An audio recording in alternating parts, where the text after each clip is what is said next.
Dan nenek pun tertawa. Karya Tuti Nonka, narator Hanifah Abu Marzuki.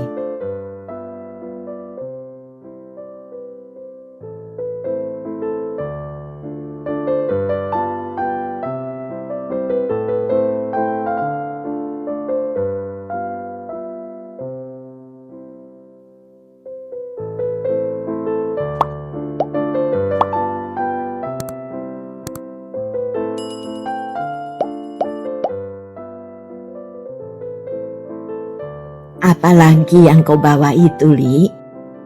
tanya nenek melihat Mas Anton yang datang dengan menggotong pompa air. "Pompa, Nek, untuk menaikkan air, biar kita nggak usah capek-capek nimba lagi." Nenek manggut-manggut. "Lalu apa kerja 5 orang laki-laki di rumah ini kalau nimba air tidak perlu lagi?" tanya nenek lagi. Usil betul nenek ini. Aku yang sedang menulis di kamar terpaksa berhenti mendengar dialog nenek cucu itu. Kupasang telingaku baik-baik, ingin mendengar kelanjutannya. "Ya ngerjain yang lain, Nek, yang lebih bermanfaat. Nimba air kan membuang waktu, menghabiskan tenaga. Tidak produktif, tidak kreatif.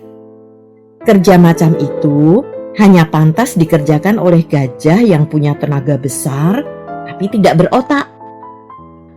Manusia kan lain kerjanya, Nek. Kita kerja dengan mengutamakan akal pikiran dengan otak. Sekarang zaman modern, Nek. Semua dengan mesin. Praktis, efisien." Itu suara Mas Dedi, kakak sulungku. "Oh, jadi semua dengan mesin. Mandinya juga pakai mesin, Li?" tanya nenek terus. Nenek ini ada-ada saja. "Ya tidak dong, tapi mesin cuci baju sudah ada. Mesin cuci piring juga sudah. Tidak mustahil mesin mandi pun besok diciptakan orang. Ya, Ton?" Mas Anton, kakakku yang nomor 2 kuliah di teknik mesin, tertawa saja mendengar gurau itu. Tepatnya olok-olok Mas Dedi. Aku tak dapat lagi menahan keinginanku untuk bergabung dengan nenek dan cucu-cucunya itu. Kutinggalkan meja tulisku dan melongok ke sumur. Mas Anton turun ke dalam sumur, sementara Mas Dedi menahan pompa air buatan Jepang itu dari atas dengan tali. Nenek berdiri di pinggir sumur, mirsani kerja cucu-cucunya. Entah karena Mas Anton anak teknik mesin yang tahu banyak tentang listrik, atau memang memasang pompa itu mudah.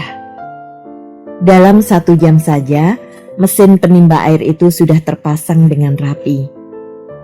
Model gampangan saja, langsung dari sumur. Tidak usah dinaikkan dulu ke drum-drum tandon air yang ditangkringkan setinggi 7 meter.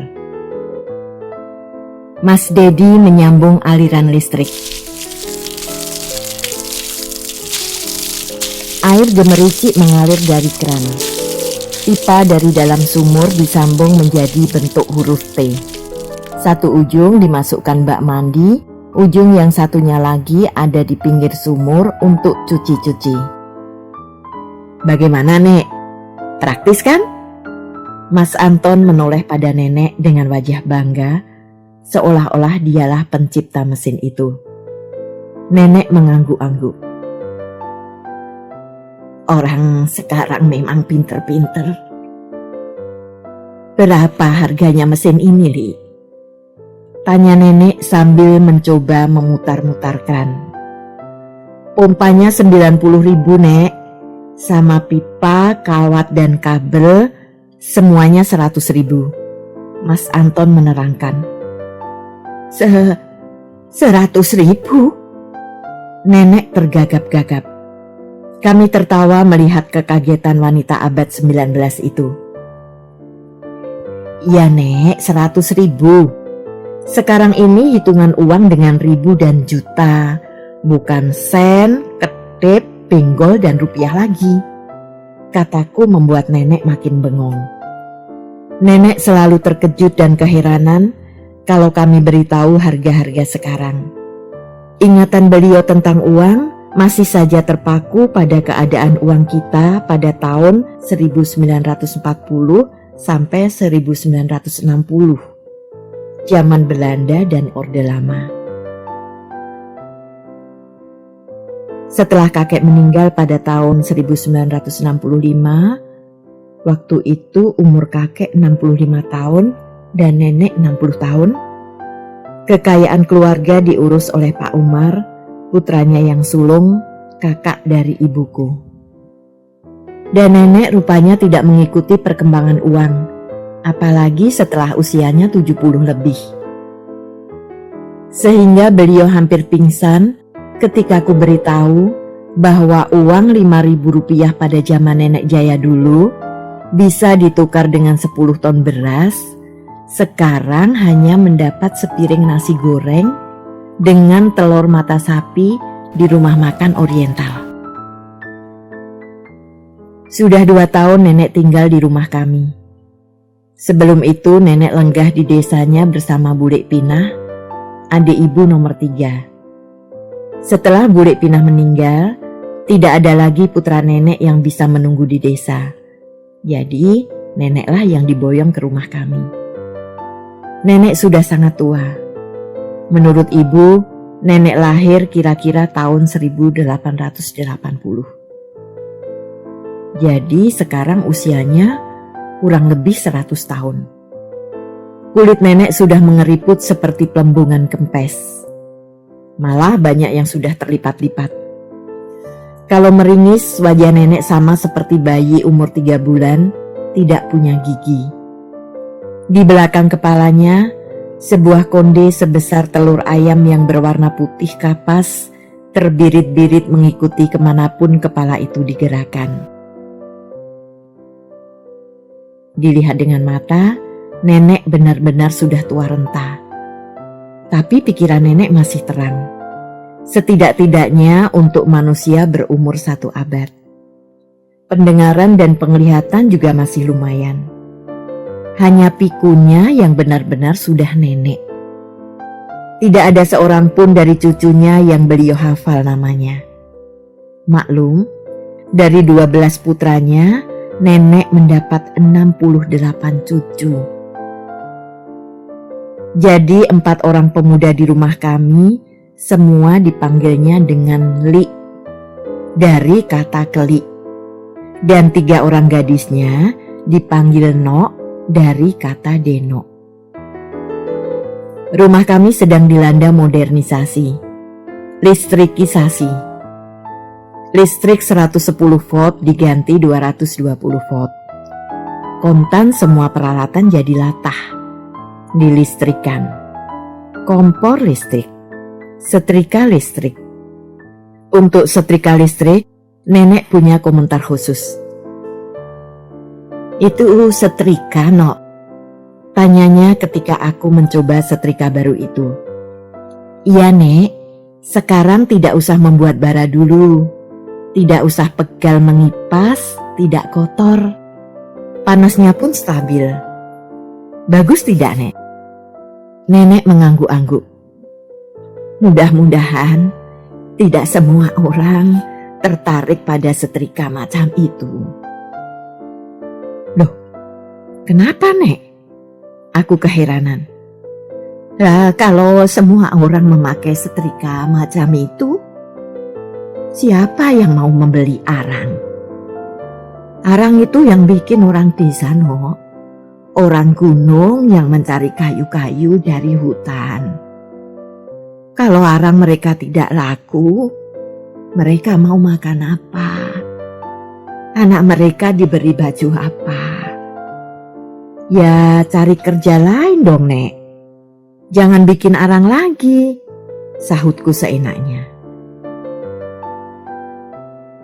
Wah, kalian orang-orang kota ini tidak pernah tahu kehidupan di desa.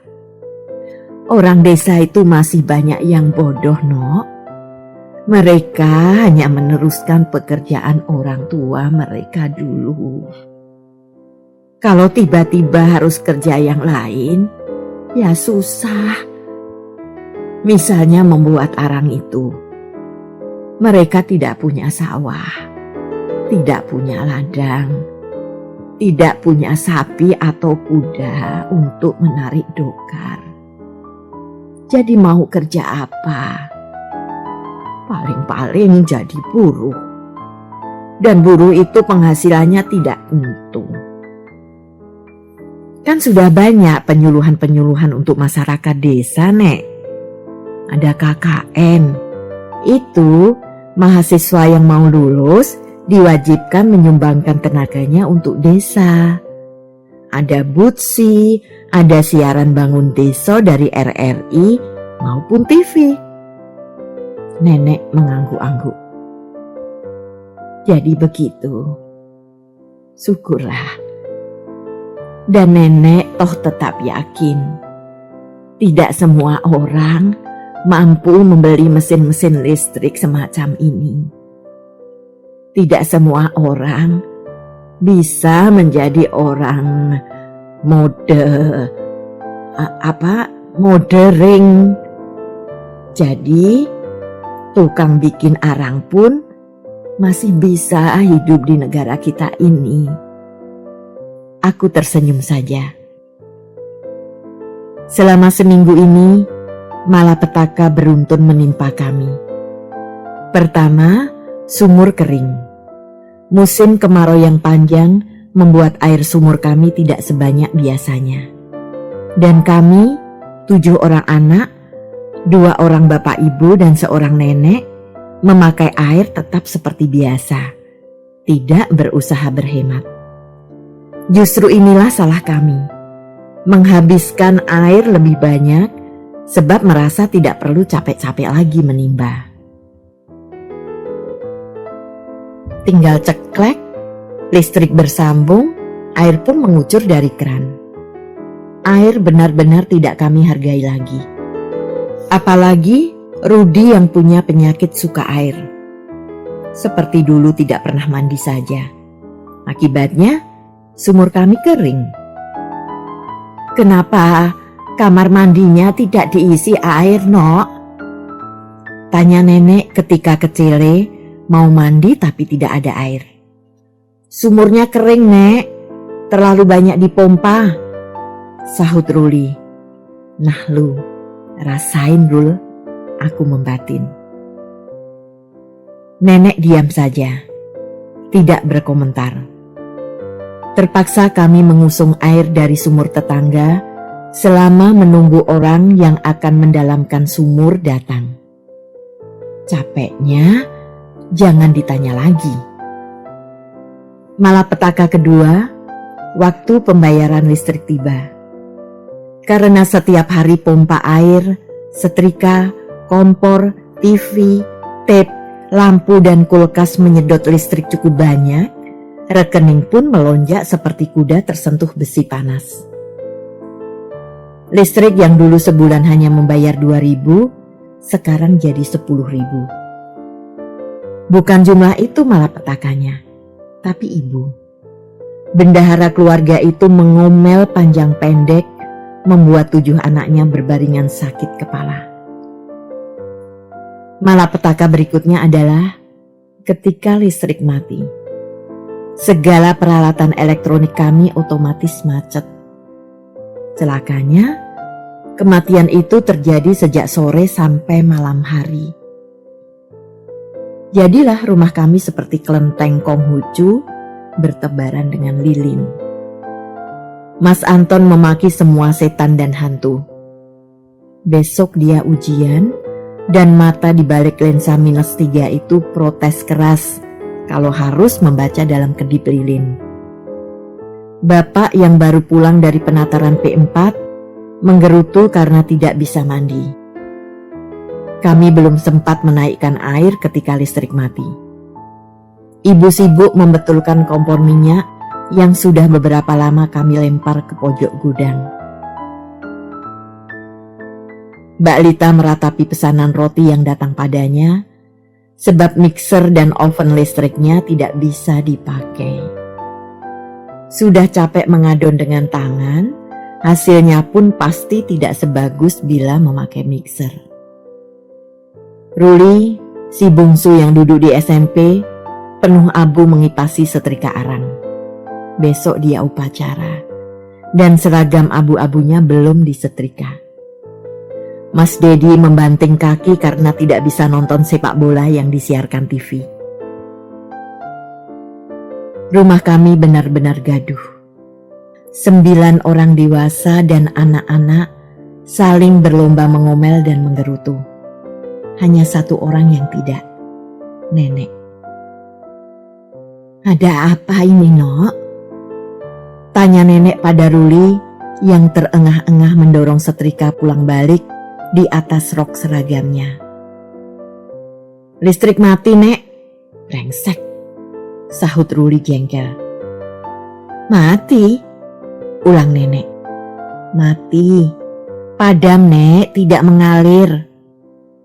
Nenek memandang sekeliling. Tiba-tiba, tawanya berderai, terkekeh-kekeh.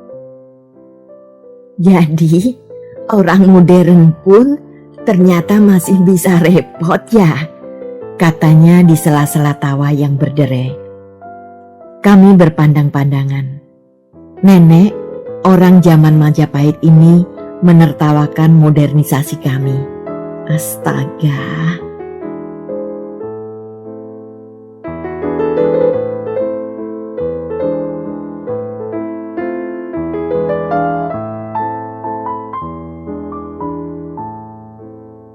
Terima kasih telah menikmati cerita ini. Tuliskan saran atau komentar di bawah untuk memperbaiki channel ini. Jangan lupa tekan tombol subscribe, like, and share.